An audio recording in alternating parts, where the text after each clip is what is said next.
Bom, vamos falar então um pouquinho mais sobre a violência no Rio de Janeiro.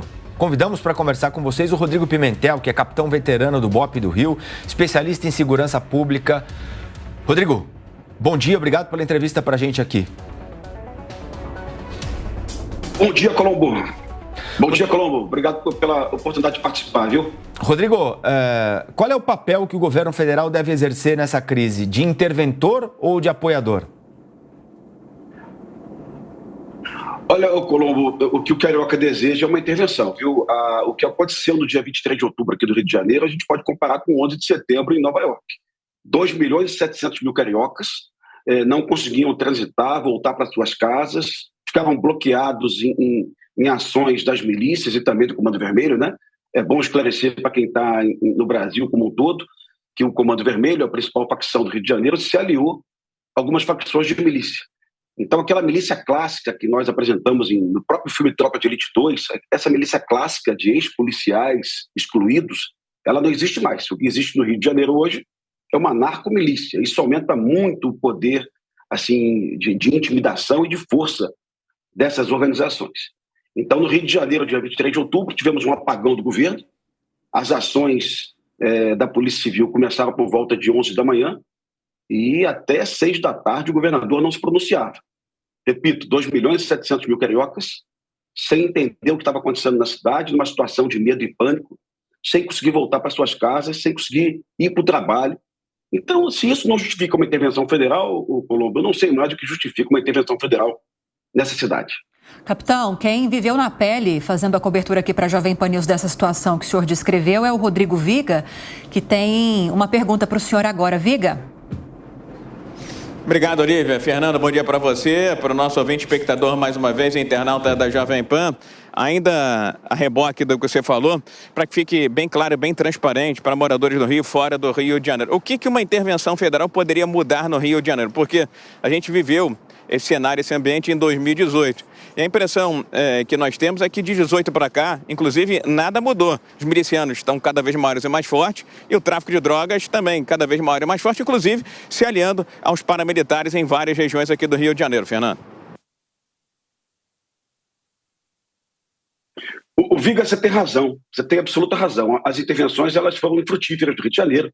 O único número que nós percebemos que teve queda na intervenção de 2018 foi o roubo de carga. Ele estava lá com 30 roubos de carga por dia na capital e a intervenção conseguiu baixar para 11, que é muito ruim ainda. Então, é verdade que as intervenções elas não são percebidas. Manter intervenções com os instrumentos atuais, sinceramente, não é razoável. Ou você dá um poder de polícia maior, que a GLO não confere ao Exército Brasileiro, ou realmente essas intervenções elas não atingem resultado efetivo nenhum. Colombo, Viga, Lívia, só na Maré hoje existem 1.100 fuzis. A Maré é aquela comunidade que foi filmada pela Polícia Civil, onde existe o centro de treinamento do Comando Vermelho. Esse centro de treinamento, esse CT do Comando Vermelho, vou chamar assim, ele fica a 50 metros da rodovia Linha Vermelha. A Linha Vermelha é o caminho para o aeroporto do Galeão. O aeroporto do Galeão é o aeroporto que o prefeito Eduardo Paes está tentando ressuscitar. Estava sem voos, né?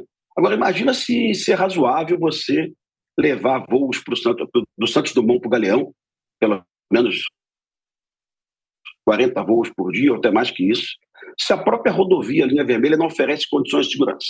Então, esse é o dilema do Rio de Janeiro hoje. A segurança pública ela não se percebe mais, as pessoas estão com medo na cidade. Confesso que as intervenções nos modelos já realizados não são eficazes, isso é certo. Nossa. Mas a ação do governo federal, 400 agentes da Força Nacional diluídos em escalas de 24 por 72, isso dá menos de 100 homens por dia, aproximadamente 100 homens por dia. Isso não é nada para o Rio de Janeiro. As ações da Marinha nos rios e mares também não são efetivas, tá? Não vão apreender fuzis, com certeza não. A da Força Aérea em apoio à Polícia Federal também não funciona. O que está faltando para o Rio de Janeiro é um verdadeiro plano de ação que envolva a Polícia Federal, Polícia Rodoviária Federal e Exército Brasileiro, sim, quando necessário.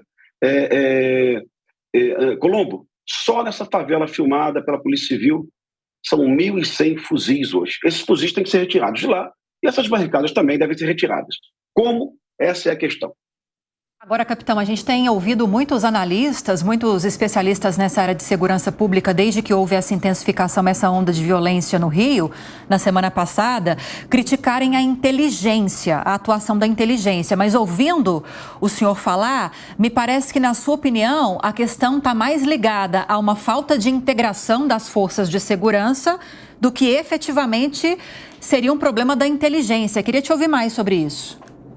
Olívia, você tem também razão nisso aí, viu? Olha, lembrando que o bandidozinho, a polícia tentou capturá-lo por volta de 12h, 1h, e o sobrinho dele morreu nessa ação, né? Que era o Faustão. A polícia militar só foi informada dessa operação às 2h. Isso demonstra total desarticulação. Se a polícia militar fosse informada antes, o batalhão de choque, que é a reserva, estaria na região, tentando evitar as ações de fechamento das rodovias, de ações de terrorismo contra o transporte público de massa, né? Contra o trem, também o coletivo, contra o ônibus, né? Então, sim, está claro que no Rio de Janeiro, o Colombo e Lívia, é o único estado da federação que não tem Secretaria de Segurança Pública, tá? É a Secretaria de Polícia Militar e a de Polícia Civil.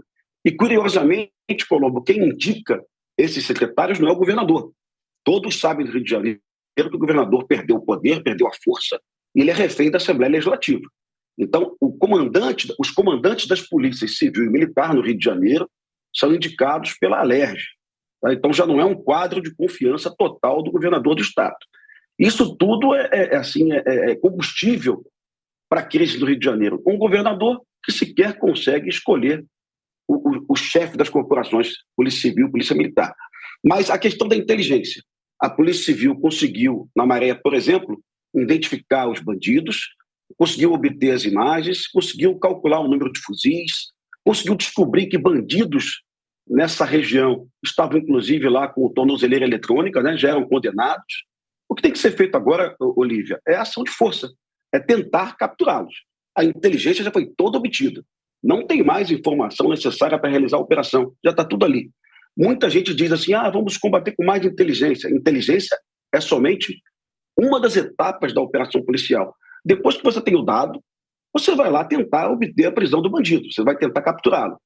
Inteligência por si só, isolado, não resolve nada. E as pessoas confundem isso. Eu vejo muitos analistas, né, até políticos, faltou inteligência na operação. Negativo. Faltou organização, coordenação na operação. Inteligência não faltou, não. Capitão Rodrigo Pimentel, conversando com a gente aqui no Jornal da Manhã da Jovem Pan. A Amanda Klein tem uma pergunta para o senhor. Capitão, Amanda? Capitão, bom dia.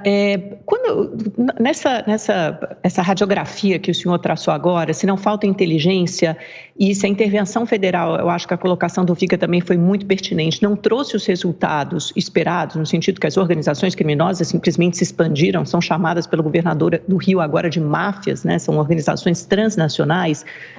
Então, o que falta? Se a inteligência está ali, por que as operações não são capazes de capturar esses criminosos? E a gente só pode imaginar que haja uma conivência muito grande da política com as milícias e até com as organizações criminosas, quiçá, e das polícias também com essas mesmas organizações criminosas. Porque falta um trecho aí. Se você tem inteligência, porque não é possível capturar esses criminosos? Amanda, existe uma ferramenta que, infelizmente, a polícia não dispõe.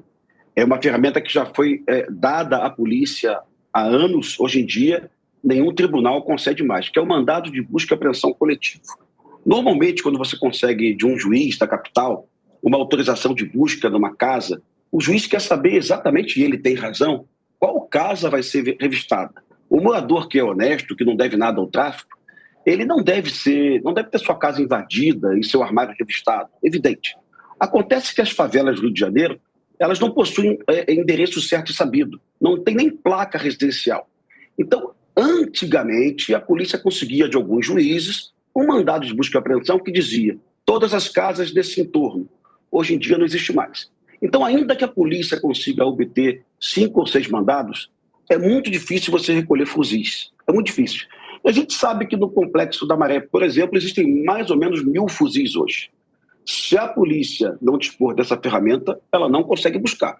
Eu não estou pregando aqui um estado de exceção. Eu não quero isso e acho que o morador honesto não merece ter sua casa revistada. Mas se você insistir no que você faz hoje, é mais do mesmo e os traficantes vão se perpetuar nessas favelas por mais 100 anos. Amanda, o bandido ele quer proteger 3 coisas da favela: a liberdade dele e a vida, o fuzil dele e a droga que ele está escondendo ali. Sem mandado de busca e apreensão coletivo, a polícia militar e a polícia civil, ou qualquer polícia do mundo, não consegue localizar e retirar isso da favela. Então é sempre um mais do mesmo. As operações de intervenção realizadas pelo Exército, elas foram frutíferas sim, mas tem uma coisa interessante que eu sempre digo em eventos. Quando o Exército Brasileiro ocupou o Alemão, por exemplo, Amanda, nós ficamos 1 ano no Alemão sem homicídios. Você conseguir reduzir a 0 o número de homicídios é algo bem interessante. Numa favela onde tem confronto, morte, disputa de território, é um resultado bem legal. Mas, infelizmente, o Exército Brasileiro não conseguiu apreender os fuzis. E quando o Exército Brasileiro saiu do complexo alemão, os bandidos voltaram, restabeleceram suas posições, voltaram mais fortes do que antes. Então, intervenções federais, sem algum tipo de medida extrema, e eu não falo em nada de exceção, sem algum tipo de remédio jurídico que possibilite a polícia revistar mais casas, elas nunca vão funcionar. E o Dino sabe disso, o Capelli também sabe, mas o problema maior, Amanda, é o que você falou. Forças policiais, sim, eventualmente aí aliadas a bandidos do Rio de Janeiro. E o governador do estado, imobilizado, sem capacidade de indicar sequer o chefe de polícia dele. Mês passado, Amanda, o governador trocou o chefe de polícia, ele colocou o José Renato, um delegado muito experiente, e esse delegado ficou 7 dias chefiando a Polícia Civil. Depois ele caiu, foi exonerado. Ele foi pressionado pela Assembleia Legislativa. Imagina, diante de uma crise dessa no Rio de Janeiro, o governador não conseguir sequer escolher o chefe de polícia. Capitão, Cláudio Dantas também vai participar dessa conversa. Capitão, bom dia. Quando o senhor descreve aí, faz esse diagnóstico, fala da ausência, né, do Estado nesses complexos de favelas, fala de como esses criminosos usam a sociedade, usam a comunidade como escudo humano. Parece que a gente está falando de Gaza. Esse seu último ponto me parece que talvez seja o mais fundamental. O senhor acha que é necessário trazer o judiciário para essa discussão? O governador esteve aqui em Brasília, conversou com Flávio Dino, com Múcio, com o presidente Lula, mas não conversou, por exemplo, com o ministro Edson Fachin, né, que é o relator daquela DPF das favelas, que limitou também muito a atuação da polícia nesses locais. Qual é a sua opinião? Ô, Cláudio, eu tenho um dado que não é meu, não, nem da polícia, é da Universidade Federal Fluminense, tá? Tem mais credibilidade, certamente, do que se fosse um policial, porque as pessoas iam duvidar da informação. Esse dado diz que 4.400.000 pessoas do Rio de Janeiro vivem atrás de barricadas do Comando Vermelho, do ADA, do Terceiro Comando ou de milícias, né? Então, a barricada deveria ser uma prioridade do governo federal, retirar as barricadas. A DPF 635, na verdade, ela não proíbe as ações policiais, ela restringe, na verdade, ela coloca alguns tipos de obstáculos. Se você pegar antes da DPF 635 e depois, você vai chegar à conclusão óbvia de que mais 1.800 barricadas foram instaladas no Rio de Janeiro. Então, a expansão territorial das milícias do Comando Vermelho, de fato, ocorreu depois da DPF 635. Então, seria muito importante chamar o STF, sim, para essa discussão. Na prática, a polícia pode realizar operações desde que informe o Ministério Público. Mas aquelas operações emergenciais, elas estão realmente canceladas, né? Eu sempre dou um exemplo, Dantas, de um motoboy chegando num batalhão da PM de manhã. Isso acontece todos os dias no Rio de Janeiro. O motoboy chega com um localizador da sua moto que foi roubada, e ele diz para o oficial de dia do batalhão: a minha moto foi roubada há poucos minutos e ela está no Morro do Chapadão. A equipe da Polícia Militar não pode ir lá recuperar essa moto, tá? Isso é fato. A DPF 635 não permite. Então, você multiplica isso em todo o Estado e começa a entender que a Polícia do Rio de Janeiro está amarrada mesmo, né? Mas essa é somente um dos obstáculos, tá? A outra questão, como eu disse anteriormente, a Amanda Klein, é como retirar os fuzis das favelas. Nós temos que retirar esses fuzis. E nenhum juiz do Brasil vai autorizar um mandado de busca e apreensão coletiva. E se autorizar, e esse fuzil for apreendido, lá na frente essa prova vai ser anulada numa instância superior, porque esse mandado vai ser considerado inconstitucional. Então, na prática, não existe fórmula mágica para você retirar milhares de fuzis dessas comunidades. E a gente tem que retirar esse fuzil. Então, chamar a sociedade para essa discussão, chamar o Ministério Público, a Defensoria Pública, a mídia, os moradores de comunidade. Olha, temos que retirar esses fuzis daí. Mas se não der para tirar, não tira, deixa, vai ficar para sempre lá. Tá? Mas se não tiver uma ferramenta, eles vão ficar lá. Bom, nós conversamos aqui na Jovem Pan com o Rodrigo Pimentel, capitão veterano do BOP do Rio, especialista em segurança pública. Muito obrigado pela entrevista, Rodrigo, e até uma próxima, hein? Muito obrigado, Colombo. Muito obrigado, Lívia, Cláudio Dantas, Amanda Klein. Bom dia para vocês. Boa semana.